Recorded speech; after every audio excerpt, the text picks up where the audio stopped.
And we're here in Fresno, California, and we just replaced a cartridge in here. This is back in the master bath. You can see a toilet and then a single sink. This is it's a Moen Temp. So this is a brand new valve that's installed. This gasket, you can see the scale on it. That's just the hard water.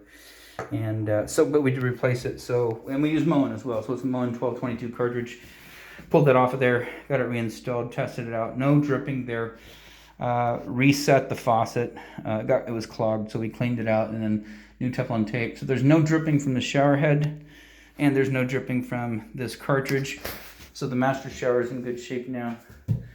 And then at the kitchen, we didn't find anything. We let water run and run and run and run, and there's nothing in there that we could find. So we believe that there is no leaking. Something may have happened that led you to believe. First of all, there's no gray piping. It was documented there was gray piping down here, but no gray pipe. There's white pipe, there's black pipe, there's water hoses, there's a drain lane, but no gray piping. So we didn't find anything.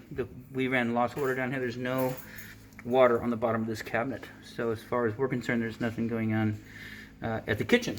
Laundry area, just gave you a new faucet. Similar to the one that was installed. You can see, well, the old one was sitting here. This is right out of Home Depot. The water was here leaking right at this point. Sorry about that, no light right there. And so we just put a new faucet in there, brand new. Works great. And hot and cold, lots of flow.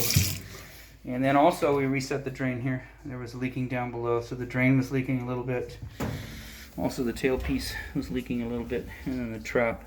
Part of it was gone, but that was leaking as well. So what we did, we cut it back, brand new adapter, tubular trap, tubular tailpiece, up to your drain assembly and your nut. But it's not leaking now. So again, we run less water down here, so this is good now.